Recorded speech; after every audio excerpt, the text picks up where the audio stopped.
Na moja kwa moja toka jijini Dodoma, Tanzania. Huwa gani na karibu katika ulimwengu habari kutoka hapa Sky TV. Miongoni mwa taarifa muhimu tulizonazo ni pamoja na huduma za mionzi kusambazwa kanda zote hapa nchini, bidhaa bandia zatajwa kuhatarisha maisha ya wananchi, na katika habari za kimataifa, familia ya Lungu yapata ushindi wa katika kesi dhidi ya mazishi ya kiongozi huyo.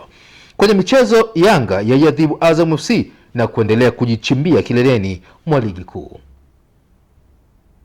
Ujambo na karibu katika ulimwengu wa habari kutoka hapa Sky TV. Mimi ni Maliango Mugeta. Tunaanza ulimwengu wetu habari kwa taarifa ifuatayo kuhusu Rais Dr. Samia Suluhu Hassan. Amesema serikali itaendelea kusogeza kwa ukaribu zaidi huduma za rufaa kwa wananchi kupitia uanzishwaji wa vituo vya kisasa vya matibabu ya saratani, magonjwa ya moyo pamoja na huduma nyinginezo za kibingwa katika kanda mbalimbali hapa nchini. Undani wa taarifa hii tunaongana naye Pius Jayunga.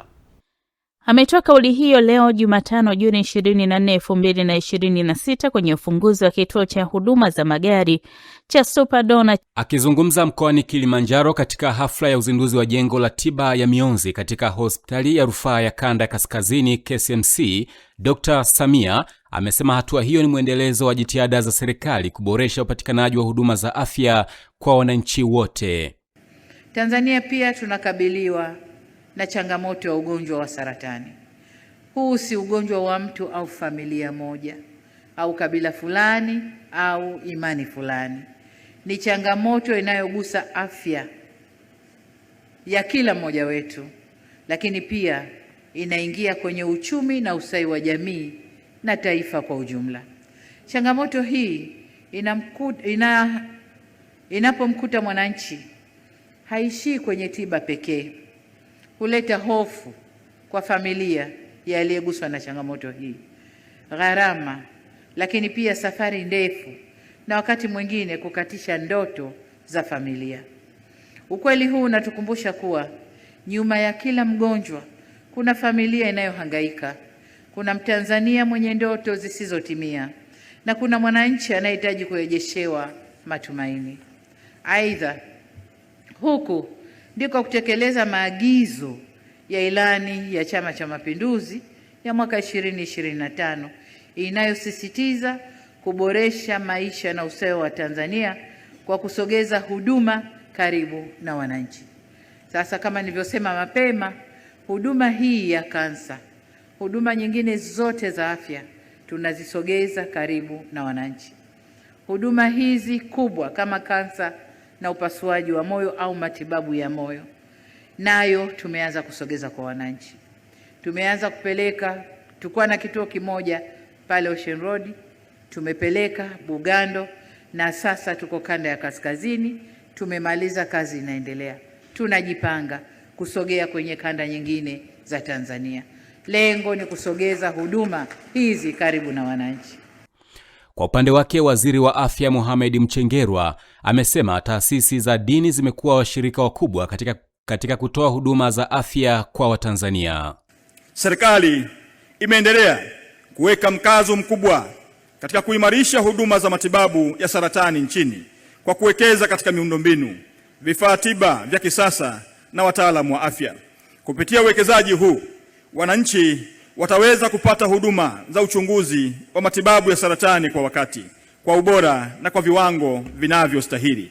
Wizara ya Afya itaendelea kufanya kazi kwa karibu na hospitali hii ya KCMC pamoja na wadau wa maendeleo ili kukamilisha upatikanaji wa vifaa vya awamu inayofuata na kuhakikisha huduma hizi zinaendelea kutolewa kwa ubora wa kitaifa na kimataifa.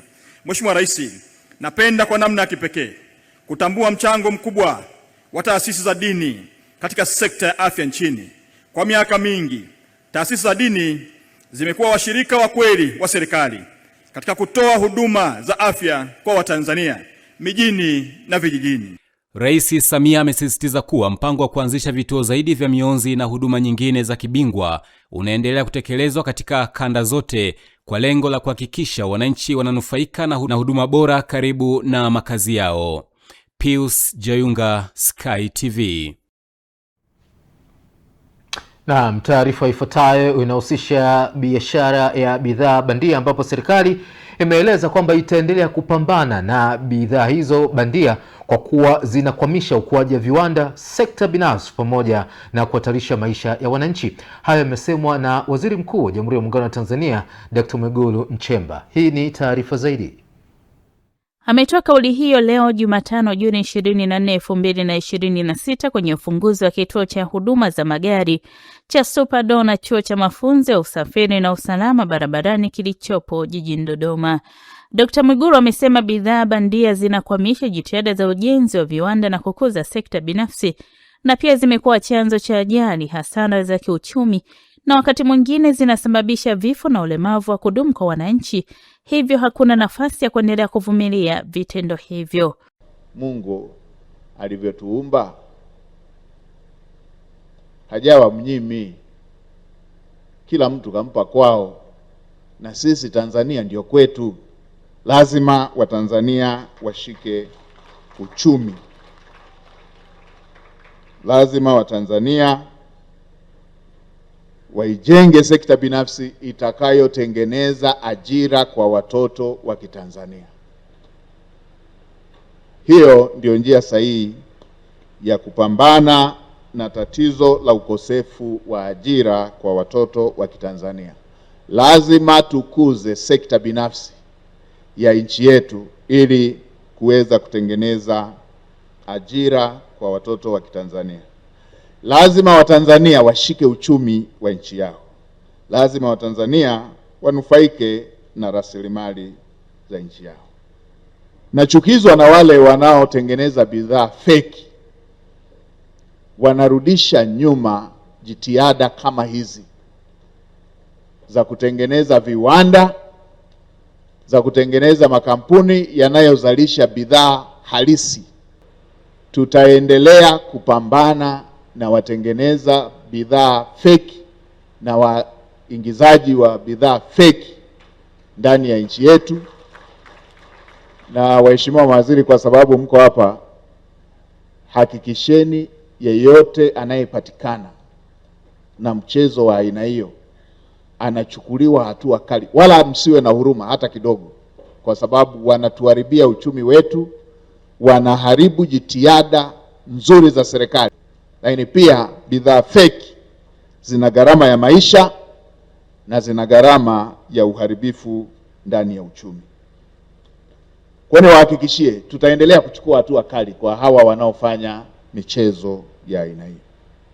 Kwa upande wake, Waziri wa Uchukuzi Profesa Makame Mbarawa amesema uwekezaji huo utachangia kuimarisha usalama barabarani, kuongeza ujuzi wa madereva na wataalamu wa usafiri, kuendeleza matumizi ya teknolojia za kisasa na kuandaa rasilimali watu wenye uwezo wa kushindana katika soko la ajira la kikanda na kimataifa.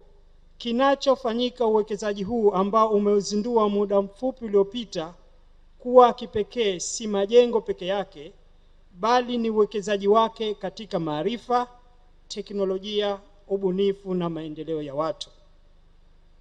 Mheshimiwa Waziri Mkuu, dunia leo imebadilika au inabadilika kwa kasi kubwa, na ushindani wa mataifa haupimwi tena kwa ukubwa wa rasilimali walizonazo, bali kwa uwezo wa kuandaa watu wenye maarifa, ujuzi na ubunifu wa kuendesha uchumi wa kisasa. Kwa msingi huu, kituo hichi kinakuja wakati muafaka. Naye mkurugenzi mtendaji wa Superdor Seif Ali Seif amesema kituo hicho ni sehemu ya utekelezaji wa maono ya Rais Daktari Samia Suluhu Hassan ya kuendelea kuimarisha uwekezaji, huduma za kisasa, mafunzo na usalama katika sekta ya usafirishaji nchini. Katika kipindi chake cha uongozi, Tanzania imeendelea kujenga miundombinu mikubwa, kufungua fursa za uwekezaji, kukuza utalii, kuimarisha diplomasia ya uchumi na kurejesha imani kubwa kwa wawekezaji wa ndani na wa kimataifa. Lakini mafanikio makubwa zaidi ya Mheshimiwa Rais ni kujenga taifa linalojiamini. Taifa linaloamini kuwa linaweza, taifa linaloamini kuwa maendeleo yanawezekana. taifa linaloamini kuwa Watanzania wana uwezo wa kushindana na yoyote duniani. Kituo hicho tayari kimechangia kutoa mafunzo kwa zaidi ya vijana 100 na kutoa ajira kwa mamia ya Watanzania wakati wa utekelezaji wa mradi huo. Kutoka Dodoma, Mindi Josefu, Sky TV.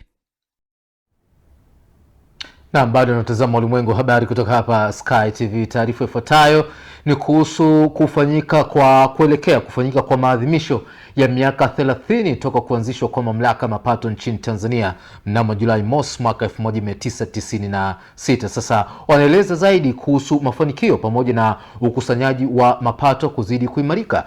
Michael Francis Bundara ana undani wa taarifa hii. Mamlaka ya mapato Tanzania TRA imeeleza hayo wakati ikiwa imepeleka misaada mbalimbali katika gereza kongwe la wilaya ya Geita lililoanzishwa tarehe 25 Agosti mwaka 1931. Mwakilishi wa kamishina wa TRA ameeleza hayo baada ya kumaliza zoezi hilo la kutoa misaada. Tumekuja kwa lengo kubwa moja, kurudisha kwenye jamii. TRA inaenda kuadhimisha miaka 30 toka kuanzishwa kwake. TRA ilianzishwa mwaka 1996, hivyo mwaka huu inatimiza miaka 30. Kipindi chote cha uanzishaji wa TRA imefanya mambo makubwa ikiwemo ongezeko la mapato. Hivyo tukaona tunapoenda kusherehekea miaka hii 30, basi ni vyema tuwaguse wananchi au wenzetu ambao wapo kwenye mazingira magumu, wakiwemo hawa ambao wapo kizuizini katika gereza hili. Kipekee ni ushukuru uongozi wa gereza hili kutupa nafasi ya kuweza kukutana na wafungwa na wengine wapo kizuizini. Ni imani yetu kwamba hawa ni raia ambao wamekuja kurekebika na wakitoka watakuja kuwa walipa kodi wazuri. Hivyo nipende kushirikisha umma pia tuungane kwa pamoja katika kuadhimisha miaka 30 ya TRA, lakini vile vile tuungane kwa pamoja katika kuhamasisha na kulipa kodi kwa hiari kwa maendeleo ya taifa letu. Katika ziara yetu hii kutembelea gereza hili tumeleta vitu mbalimbali ikiwemo magodoro kama unavyoyaona hapo, magodoro 30, lakini vile vile tumeleta majola ya vitambaa kwa ajili ya mavazi ya wenzetu.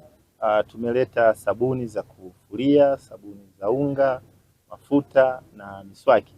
Tunaamini kwa uchache huu au hivi tulivyovileta vitawasaidia kupunguza magumu ambayo wanayo humo ndani, japo haitomaliza, lakini at least inaweza ikawafaa tunavyoenda kuadhimisha basi na wao katika mazingira mazuri. Mkuu wa gereza la wilaya ya Geita, mrakibu mwandamizi wa magereza SSP Jovini Bujwina, anawaomba wananchi kuendelea kutoa misaada katika gereza hilo. Misaada iliyofika kwetu itawasaidia wahalifu wote walioko ndani kupunguza magumu walionayo.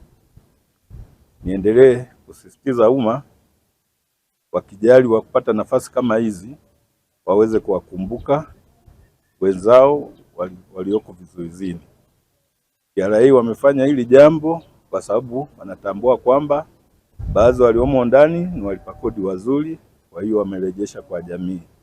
Nawashukuruni sana sana sana, na niwaombee kwa Mwenyezi Mungu walikotoa waweze kurejeshewa. Ni mamlaka ya mapato Tanzania TRA mkoa wa Geita iliyofika hapa katika gereza la wilaya ya Geita kwa ajili ya kutoa misaada mbalimbali ikiwa ni kusherehekea miaka 30 tangu kuanzishwa kwa mamlaka ya mapato Tanzania TRA. Nikiripoti kutoka hapa katika gereza la wilaya ya Geita, mimi ni Michael Francis Bundala wa Sky TV. Naam, kutoka taarifa hiyo sasa tunaelekea hapa Dodoma hapo bungeni, ambapo taarifa zaidi inaeleza kuhusu waziri wa fedha Balozi Khamis Omari amependekeza marekebisho ya sheria 27 ili kuwezesha utekelezaji wa bajeti kuu ya serikali ya mwaka wa fedha 2026-2027. Akisoma maelezo kuhusiana na mswada wa sheria ya fedha ya mwaka 2026, Balozi Omari amesema kwamba mabadiliko hayo yatawezesha utekelezaji wa bajeti hiyo na kama ambavyo imepitishwa na Bunge la Jamhuri ya Muungano wa Tanzania. Hii ni taarifa zaidi. Mheshimiwa Mwenyekiti, kupitia mswada huu inapendekezwa kufanyia marekebisho sheria 27 kama hivi ifuatavyo. Kwanza, sheria ya Benki Kuu ya Tanzania sura 197 sheria ya mamlaka miamala ya kielektroniki sura 442. 3. Sheria ya ushuru wa bidhaa sura 147. 4. Sheria ya usafirishaji wa bidhaa nje ya nchi sura 196. 5. Sheria ya ushindani sura 285. 6. Sheria ya michezo ya kubahatisha sura ya 41. 7. Sheria ya udhibiti wa uingizaji wa bidhaa nchini sura 276. 8. Sheria ya kodi ya mapato sura 332. 9. Sheria ya uwekezaji wa maeneo huru ya kiuchumi sura ya 38. 10. Sheria ya ardhi sura ya 113. 11. Sheria ya ukadiriaji wa majengo katika serikali za mitaa sura ya 289. 12. Sheria ya fedha ya serikali za mitaa sura ya 290. 13. Sheria ya madini sura ya 123. 14. Sheria ya ada ya usajili na uhamishaji wa magari sura ya 124. 15. Sheria ya Tume ya Taifa ya Mipango sura ya 127. 16. Sheria ya reli sura ya 170. 17. Sheria ya tozo ya barabara na mafuta sura ya 220. 18. Sheria ya usalama barabarani sura ya 168. 19. Sheria ya ushuru wa stamp sura ya 189. 20. Sheria ya usimamizi wa kodi sura ya 438. 21. Sheria ya rufani za kodi sura ya 408. 22. Sheria ya mamlaka ya mapato Tanzania sura ya 399. 23. Sheria ya bima ya afya kwa wote sura ya 161. 24. Sheria ya kodi ya ongezeko la thamani sura ya 148. 25. Sheria ya elimu ya mafunzo ya ufundi stadi sura ya 82. 26. Sheria ya tume ya ukimwi sura ya 379 na 27. Sheria ya uhifadhi wa wanyamapori sura ya 283. Mheshimiwa Mwenyekiti, kabla ya kutoa maelezo kuhusu maudhui ya mswada huu, napenda kutoa taarifa kwenye bunge lako kwamba wakati wa majadiliano baina ya serikali na kamati ya kudumu ya bunge ya bajeti kuhusu mswada huu yaliyofanyika kuanzia tarehe 14 hadi tarehe 24 Juni mwaka 2026, tulikubaliana kufanya maboresho mbalimbali katika maeneo ya mswada huu. Miongoni mwa maboresho hayo ni kama ifuatavyo: mosi, kupunguza kiwango cha ushuru wa bidhaa wa 20% kwenye magari yenye umri wa miaka 8 lakini hayazidi miaka 10 iliyopendekezwa kwenye mswada hadi 18%. Pili, kupunguza ushuru wa bidhaa uliopendekezwa kwenye mswada wa 40% kwa magari yenye umri wa zaidi ya miaka 10 lakini hayazidi miaka 20 hadi 35%. Tatu, kupunguza kiwango cha ushuru wa bidhaa kwa magari yenye miaka inayozidi 20 na kuendelea uliopendekezwa kwenye mswada kutoka 50% hadi 40%.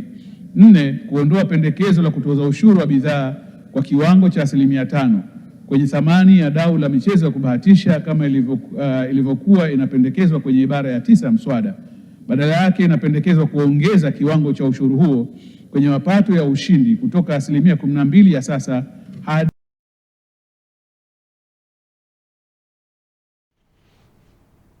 na mnaendelea kutazama Ulimwengu wa Habari kutoka hapa Sky TV. Mtazamaji, miongoni mwa taarifa ambazo tunazo ni pamoja na kwamba imeelezwa kuwa kupatikana kwa katiba mpya kutaweza kuimarisha ulinzi na usalama hapa nchini. Karibu kama wajiunga nasi katika Ulimwengu wa Habari, mimi ni Maliango Mugeta.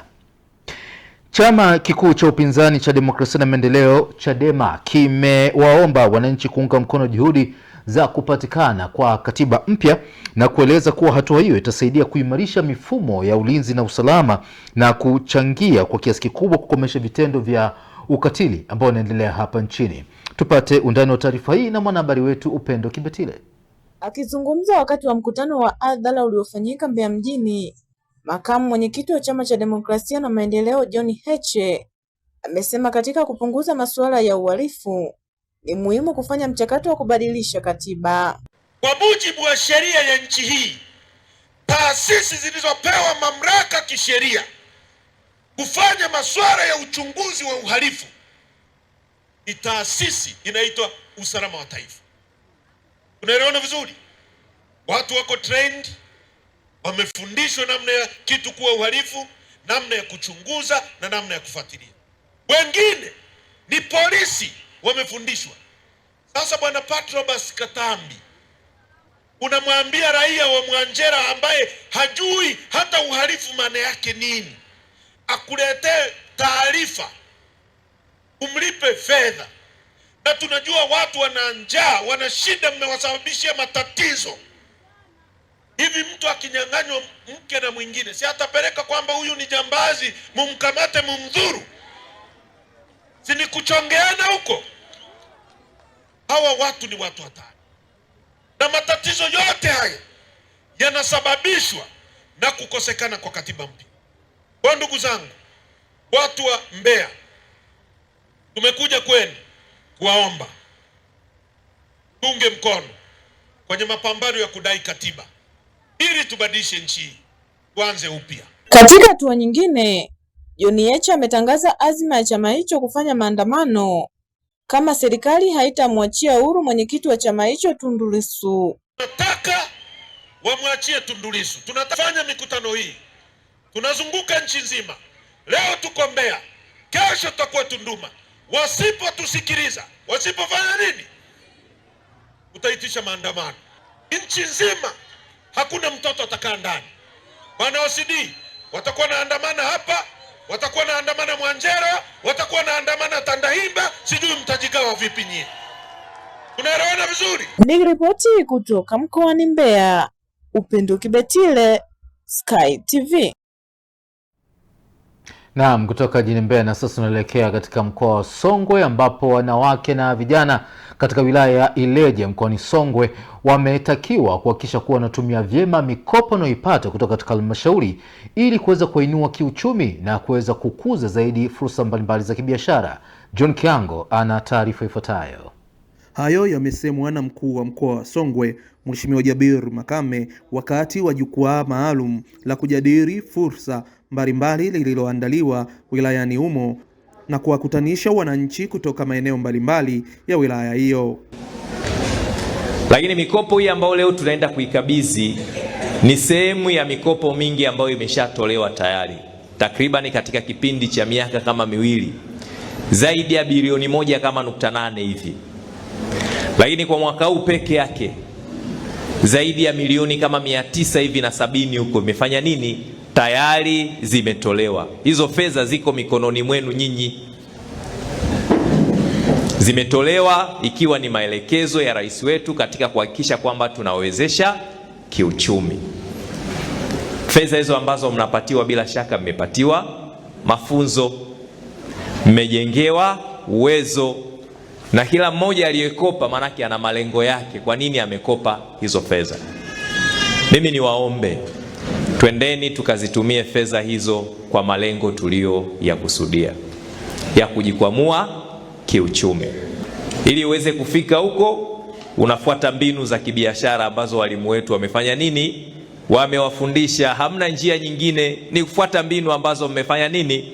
Mmefundishwa. Kwa twendeni tukaitumie hiyo mikopo vizuri. Aidha, mkurugenzi mtendaji wa halmashauri ya wilaya ya Ileje Binuru Kindamba amewataka wananchi hao kukopa na kurejesha mikopo hiyo kwa wakati ili kutoa fursa kwa wanufaika wengine kupata huduma hiyo. Wilaya yetu inakusanya mapato vizuri kabisa na 10% inarudi kwa wanawake, vijana na watu wenye mahitaji maalum.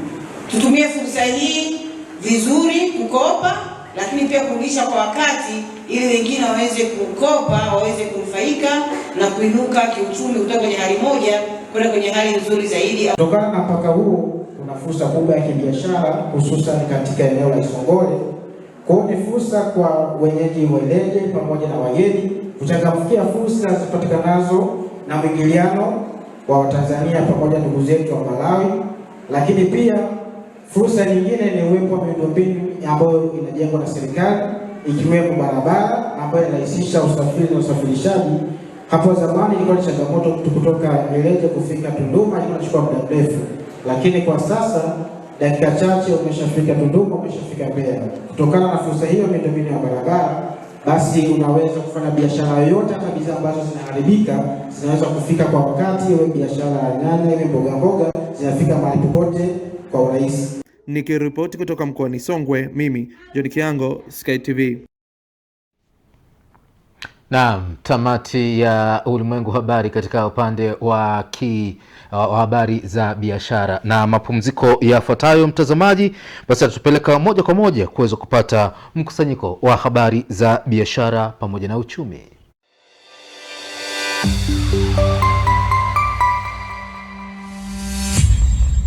Sky TV.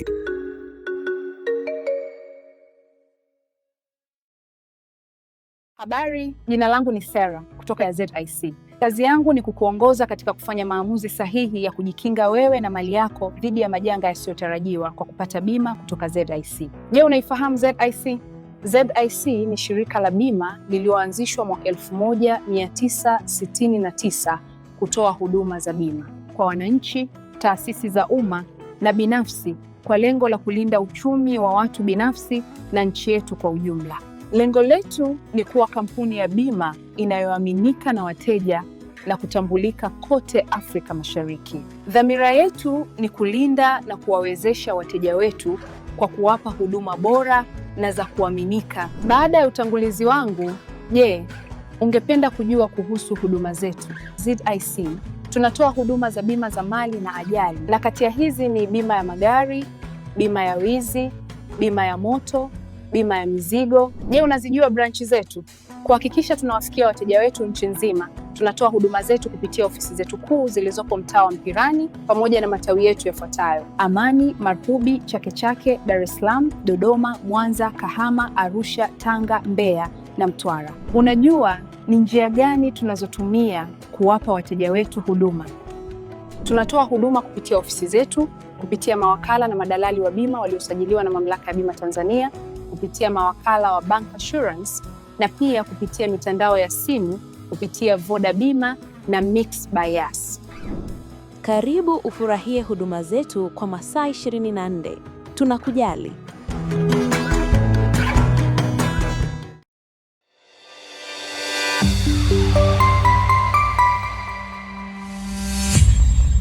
Sky TV.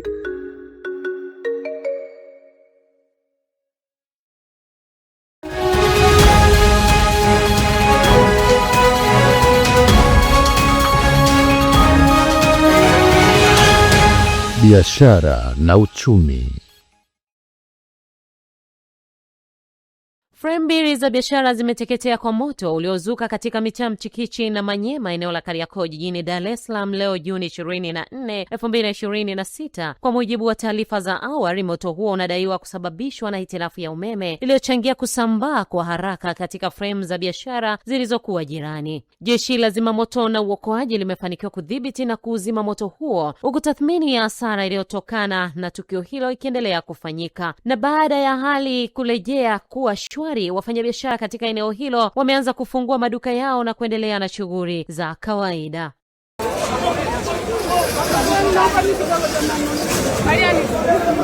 Na baada ya kuanza moto hatukuchukulia kama masiala, lakini baadaye tukaenda kupambana kuazima fatingishia ya kwanza, imefeli, ya pili imefeli, ya tatu imefeli.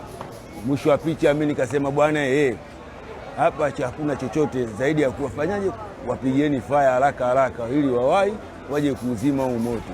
Na kweli walipowapigia fire, kweli Mungu akasaidia, na kweli fire akaja, tukashirikiana nao kweli na moto wakafanikiwa kuzima. Duka ambalo liloanza moto ndio duka ambalo nimepata hasara kubwa. Sijui umenielewa, ndio kama hili unavyoliona. Kuitikiwa jeshi la zimamoto kweli walihusika wote, wakajazana hapa, na kweli tulishirikiana nao, na hata hao achana na jeshi la zimamoto, hata usalama wa raia nao umetoka Msimbazi umekuja hapa umejaa, tumeshirikiana nao na mpaka hali imekuwa shwari. Mtazamaji, na sasa tuangazie viwango vya ubadilishaji fedha kwa mujibu wa Benki Kuu ya Tanzania leo Juni 24, 2026. Dola ya Marekani imenunuliwa kwa shilingi 2618 na senti 48 na kuuzwa kwa shilingi 2644 na senti 67. Paundi ya Uingereza imenunuliwa kwa shilingi 3459 na senti 54 na kuuzwa kwa shilingi 3494 na senti 13. Lakini euro ya Ulaya imenunuliwa kwa shilingi 2983 na senti 76 na kuuzwa kwa shilingi 3013 83 na senti 60, ambapo yuan ya China imenunuliwa kwa shilingi 385 na senti 75 na kuuzwa kwa shilingi 389 na senti 61. Yen ya Japan imenunuliwa kwa shilingi 16 na senti 21 na kuuzwa kwa shilingi 16 na senti 37. Nayo randi ya Afrika ya Kusini, mtazamaji, imenunuliwa kwa shilingi 158 na senti 55 na kuuzwa kwa shilingi 160 na senti 14. Shilingi ya Kenya imenunuliwa kwa shilingi 20 na senti 22 na kuuzwa kwa shilingi 20 na senti 42. Tuangazie faranga ya Rwanda, imenunuliwa kwa shilingi 1 na senti 78 na kuuzwa kwa shilingi 1 na senti 79. Lakini shilingi ya Uganda imenunuliwa kwa senti 71 na kuuzwa kwa senti 71. Tuhitimisha na faranga ya Burundi, imenunuliwa kwa senti 87 na kuuzwa kwa senti 88. Na huu ndio mwisho wa habari za biashara pamoja na uchumi. La langu jina ni Zinazile Mswima.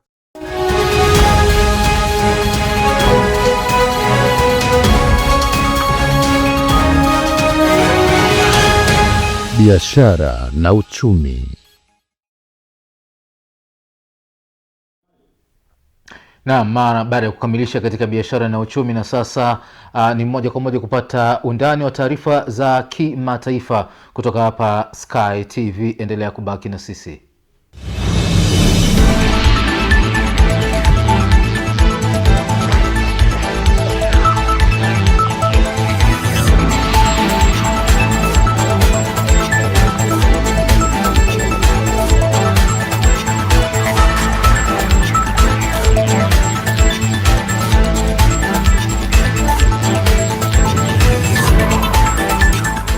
Habari za kimataifa. Habari za kimataifa, tunaanza na taarifa ifuatayo.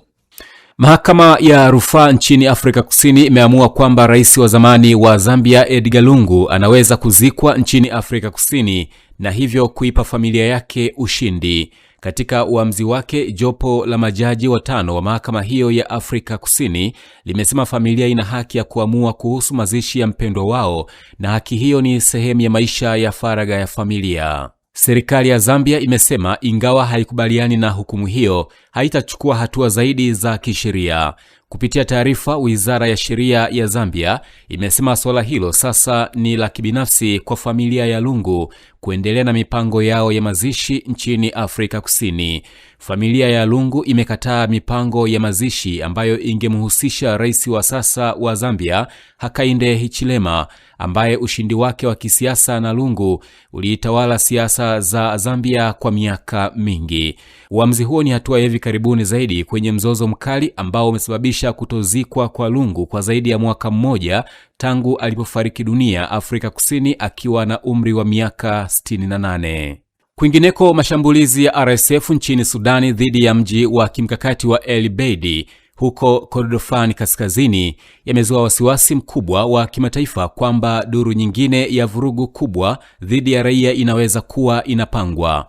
Katika taarifa, msemaji wa katibu mkuu wa Umoja wa Mataifa Antonio Guterres amesema hawataruhusu maafa ya El Fasher yajirudie El Obeidi. Baraza la Usalama la Umoja wa Mataifa nalo limesema lina wasiwasi kuhusu taarifa za kupelekwa kwa vikosi vya ziada vya RSF kuzunguka mji wa El Obeidi. Marekani, Uingereza na baadhi ya nchi nyingine za Ulaya pia zimeonya kuhusu ongezeko la hatari ya ukatili mkubwa dhidi ya raia. RSF haikujibu mara moja ombi la tamko kuhusu madai hayo. Kwa mujibu wa Umoja wa Mataifa, katika miezi ya hivi karibuni, mji wa El Obeidi umekumbwa na mashambulizi makali ya droni yanayodaiwa kufanywa na RSF. Mashambulizi hayo yameharibu miundombinu ya kiraia ikiwamo vituo vya umeme na maeneo ya makazi. Na hatimaye, mkuu wa timu ya upatanishi ya Irani Mohammad Bagher Kalibafu amesema leo kuwa makubaliano yanayoendelea kati ya nchi yake na Marekani ni tangazo la kushindwa la Marekani. Akizungumza kwenye kongamano lililoandaliwa nchini Azerbaijan na kupeperushwa na televisheni ya Irani, Kalibafu amesema makubaliano ya Islamabad hayakutokana na shinikizo na vitisho, lakini ni matokeo ya mapambano na mamlaka ya taifa jasiri la Irani. Pia amesema hiyo ndiyo maana makubaliano hayo yamekuwa tangazo la Marekani kushindwa vita na kwamba usalama wa Mashariki ya Kati unapaswa kuhakikishwa na mataifa ya eneo hilo. Wakati huo waziri wa mambo ya nje wa Marekani Marco Rubio amekutana leo na rais wa Umoja wa Falme za Kiarabu Mohammed bin Zayed kwenye ziara yake ya mataifa ya Ghuba ambayo yameshambuliwa zaidi na Irani katika vita vya Mashariki ya Kati. Naitwa Pius Jayunga, Sky TV.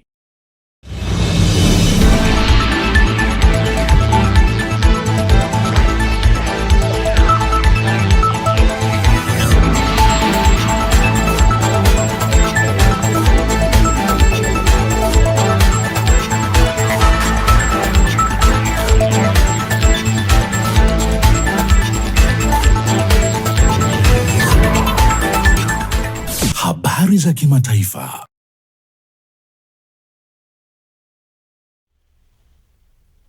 Na mara baada ya kupata habari za kimataifa katika ulimwengu wa habari, na sasa tunaenda kuungana naye Lai Saidi katika michezo na burudani kutoka hapa Sky TV. Endelea kubaki na sisi.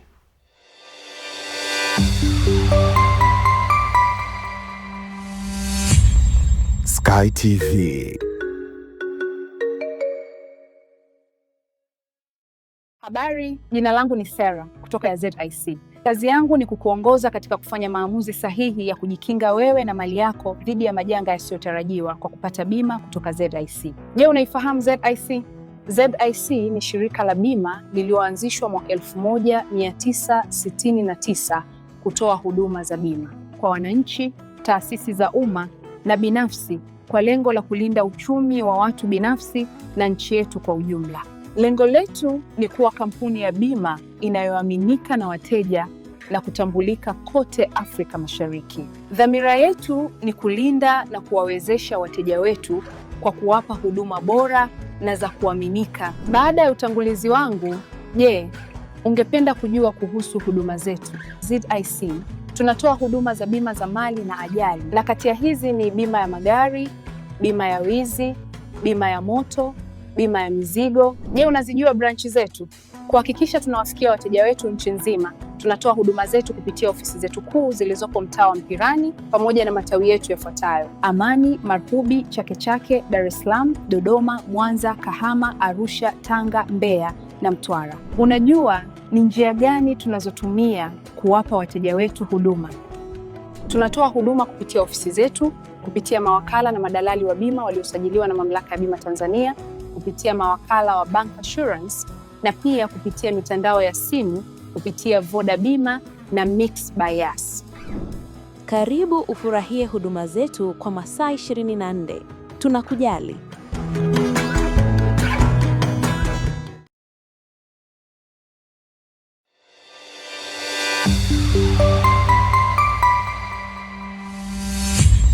Sky TV.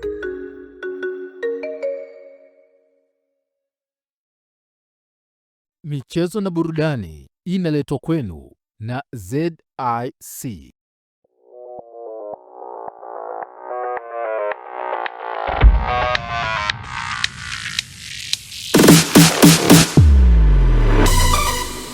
Habari za michezo na burudani. Karibu tena mtazamaji wa ulimwengu wa habari katika habari za michezo pamoja na burudani. Mimi ni Lai Saidi. Klabu ya Yanga imeendelea kujichimbia kileleni mwa msimamo wa ligi kuu soka Tanzania bara baada ya hii leo kuibuka na ushindi wa mabao 3-0 dhidi ya Azam FC kwenye mchezo wa ligi kuu soka Tanzania bara na kufikisha alama 69 huku akiwa amecheza michezo 28. Mabao ya Yanga yamefungwa na Ibrahim Baka, Delson Depu pamoja na Pacome Zouzoua. Yanga sasa imesalia na michezo miwili ambapo ni dhidi ya TRA United pamoja na JKT Tanzania, ambapo michezo hiyo itapigwa Juni 27 pamoja na Juni 30 mwaka huu.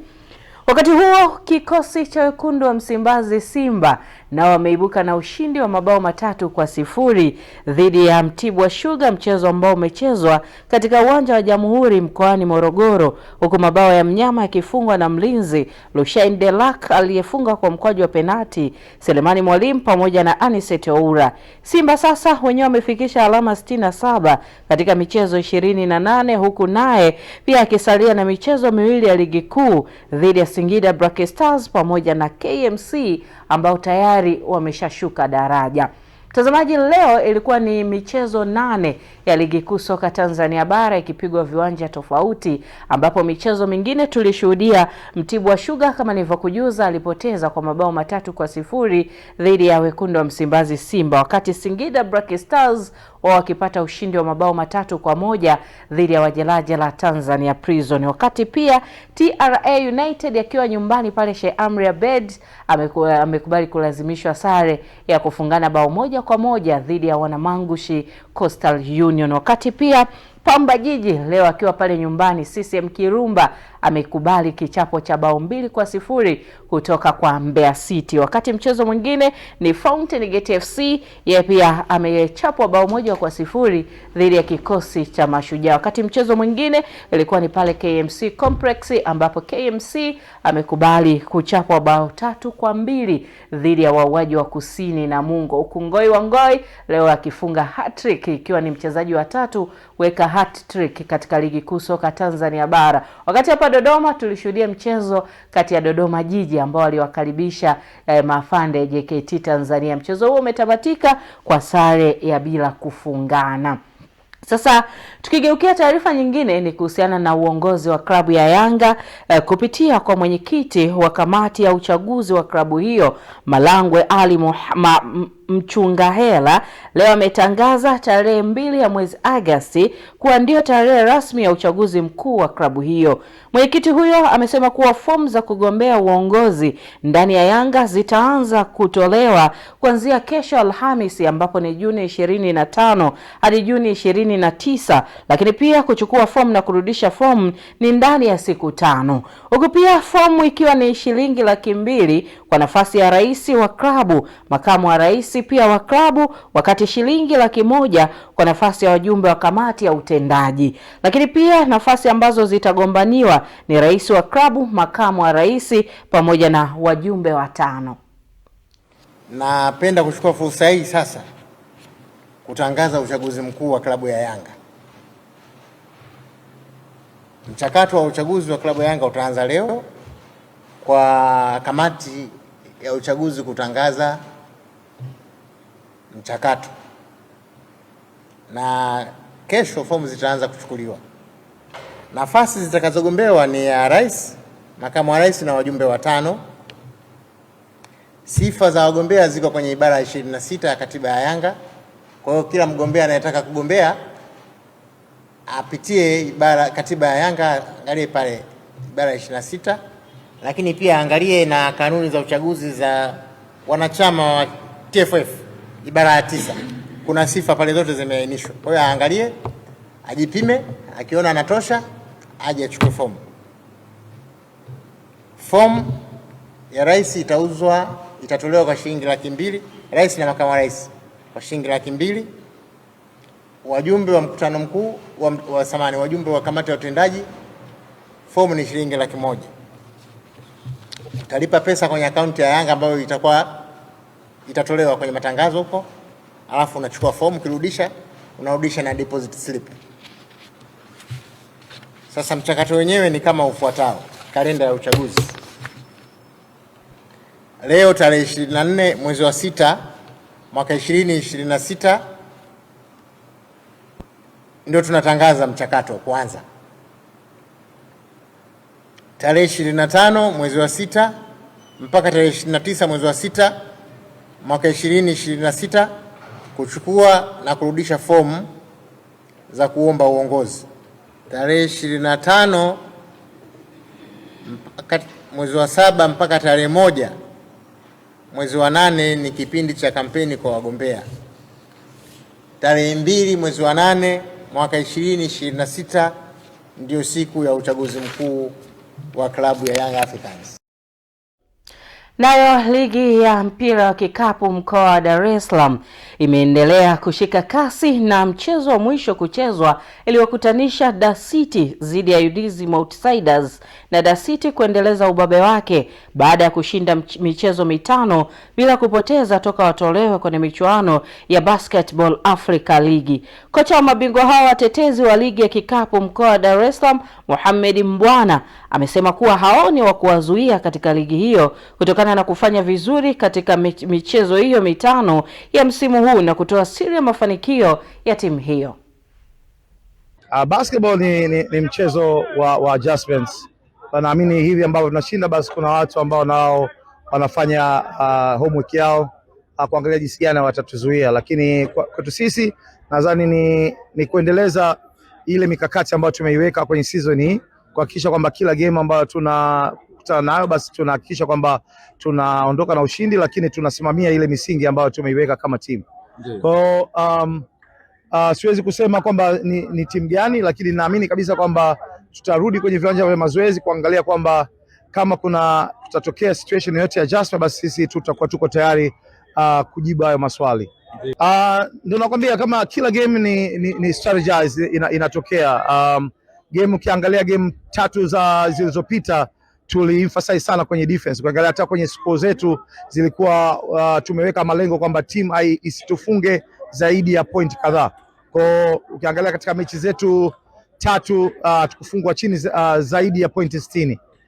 Kwa haya ni malengo yetu, lakini na malengo yetu mengine kwenye offense ni kuhakikisha kwamba tuna run pace, tunajaribu kufunga kabla maadui yetu hajarudi kwenye kuzuia, na tumefanikiwa kwa kiasi kubwa. Lakini mechi ya mwisho na JKT nadhani tulikuwa tunapapara sana. Kwa baada hapo tukarudi mazoezini tukarekebisha vitu vile vitatu, na leo nadhani tumekuja tukirudi kwenye rhythm yetu ya kufunga. Kwa hiyo ni sehemu ya mchezo kama nilivyosema. Kila baada ya game una adjust vipi, unaweza adjust kwa kuangalia film session, kujiangalia vile unavyocheza, ama kumsoma mpinzani wako aina ambayo yeye anacheza ili uweze kukabiliana naye. Na tukielekea kimataifa, mtazamaji, kocha mkuu wa kikosi cha timu ya taifa ya Senegal Pape Bouna Thiaw amesisitiza kuwa Simba wa Teranga bado wanaamini wanaweza kufuzu hatua ya mtoano ya kombe la dunia licha ya kupoteza mechi 2 mfululizo. Ikiwa imebaki mechi moja tu ya hatua ya makundi, Senegal sasa inalenga kujipatia nafasi kupitia orodha ya timu 8 bora zilizomaliza katika nafasi ya 3 ili kuendelea na ndoto yao ya kombe la dunia. Kazi hiyo ni ngumu, lakini Thiaw ana imani kuwa kikosi chake kinaweza kupata matokeo yanayohitajika na kubaki kwenye mbio za kufuzu. Sasa je, Senegal wataweza kufanya maajabu, mtazamaji? Acha tuone ni kwa namna gani wataweza kujikwamua katika michuano hii ya kombe la dunia. Na kwingineko pia ni kuhusiana na licha ya kuwa tayari imeandika historia ya kuwa mchezaji wa kwanza kufunga katika michuano 6 tofauti ya kombe la dunia, nahodha wa timu ya taifa ya Ureno Cristiano Ronaldo ameendelea kuongeza rekodi nyingine kubwa katika mashindano ya mwaka huu akiwa na umri wa miaka 41 na siku 138. Mafanikio hayo yanaongeza sura nyingine ya kipekee katika historia ya nyota huyo ambaye anaendelea kushindana katika kiwango cha juu kwa zaidi ya miongo miwili. Mbali na rekodi hiyo, Ronaldo pia Luis Milla, huku Pepe akishika nafasi ya 3. Na katika umri ambao wachezaji wengi huwa tayari wamestaafu soka ambalo ni soka la kimataifa, Ronaldo ameendelea kuwa muhimili muhimu wa timu ya taifa ya Ureno na kuonyesha kuwa bado ana uwezo wa kufanya tofauti, kukumbusha mashabiki wa soka duniani uimara wake wa kipekee, huku yakimfanya kuongeza rekodi nyingine katika orodha ndefu ya mafanikio aliyokusanya katika maisha yake ya soka. Mtazamaji, taarifa hiyo inatufikisha tamati ya habari za michezo na burudani. Mariango Mugeta atakuwa hapa kwa ajili ya kukamilisha ulimwengu wa habari. Nikutakia usiku mwema. Michezo na burudani inaletwa kwenu na ZIC.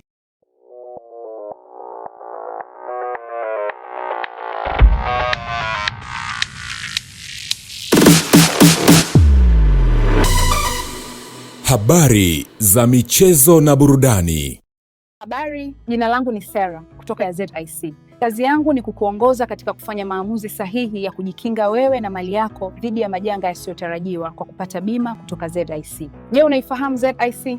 ZIC ni shirika la bima lililoanzishwa mwaka 1969 kutoa huduma za bima kwa wananchi, taasisi za umma na binafsi kwa lengo la kulinda uchumi wa watu binafsi na nchi yetu kwa ujumla.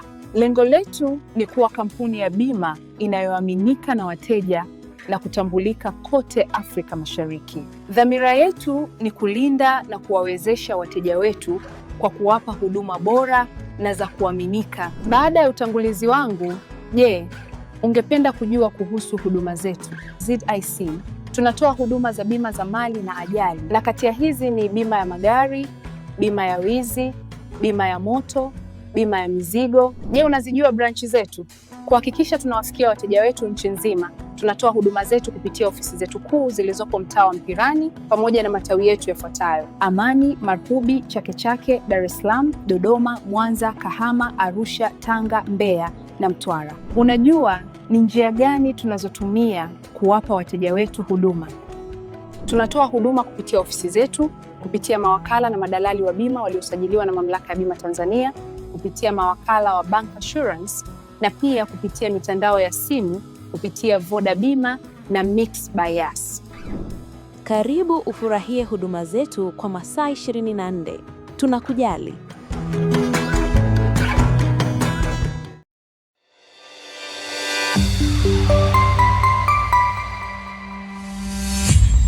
Sky TV.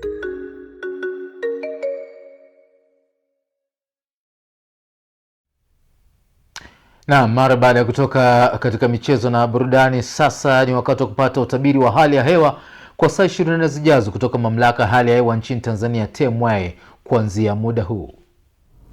Baada ya uchovu wa kutwa nzima leo, ni kuombe tu dakika chache niweze kuwasilishia utabiri wa hali ya hewa kutoka Mamlaka ya Hali ya Hewa Tanzania.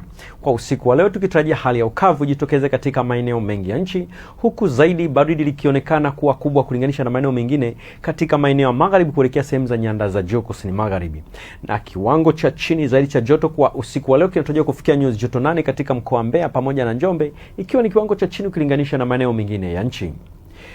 Kwa siku ya kesho, mifumo ya upepo inatuonyesha upepo unatarajiwa kuendelea kuwa wa wastani katika maeneo mengi ya nchi, huku viashiria vya mvua vikionekana kwa kiasi kidogo tu katika maeneo ya nyanda za juu kaskazini mashariki. Kwa siku ya kesho, ni matarajio yetu katika mkoa wa Tanga pamoja na visiwa vya Unguja na Pemba, ikijumuisha pia maeneo yale yenye minuko ya mkoa wa Arusha pamoja na Kilimanjaro, kuna hali ya mvua nyepesi japo ni katika maeneo machache pamoja na vipindi vya jua. Sehemu nyingine za nchi zinatarajiwa kuwa na hali ya mawingu kiasi pamoja na vipindi virefu vya jua. Na sasa tumalizie utabiri wetu kwa kuangalia matarajio ya siku 4 zijazo katika baadhi ya miji kuanzia siku ya kesho kutwa. Jiji la Dar es Salaam linatarajiwa kuwa na hali ya mvua nyepesi kwa tarehe 26 mwezi wa 6. Dodoma kunatarajiwa kuwa na hali ya mawingu kiasi pamoja na vipindi virefu vya jua. Mkoa wa Mwanza kunatarajiwa kuwa na hali ya mawingu kiasi pamoja na vipindi virefu vya jua. Mbeya kiwango cha chini zaidi cha joto kinatarajiwa kufikia nyuzi joto 8. Mkoa wa Kilimanjaro kunatarajiwa na hali ya mvua nyepesi kwa tarehe 26 mwezi wa 6. Hali kadhalika mkoa wa Morogoro kunatarajiwa na hali ya mvua nyepesi kwa tarehe 26 mwezi wa 6. Hali ambayo pia inatarajiwa kujitokeza katika mkoa wa Arusha kwa tarehe 26 mwezi wa 6. Tunakushukuru kwa usikivu wako na tunakutakia wakati mwema. Tamati ya utabiri wa hali ya hewa. Kabla ya kukamilisha ulimwengu wa habari, ni kukumbushe taarifa muhimu ambazo tumekuwa nazo, ni pamoja na huduma za mionzi kusambazwa kanda zote nchini, bidhaa bandia zatajwa kuhatarisha maisha ya wananchi, na katika habari za kimataifa, familia ya Lungu yapata ushindi katika kesi dhidi ya mazishi ya kiongozi huyo. Kwenye michezo, Yanga ya adhibu Azam FC na kuendelea kujichimba kileleni kwa ligi kuu. Na mtazamaji, kwa zaidi tufuatilie kwenye mitandao yetu ya kijamii @Sky International TV. Kwa niaba ya wote waliohusika katika maandalizi ya ulimwengu wa habari, mimi ni Maliango Mugeta. Endelea kutazama Sky TV.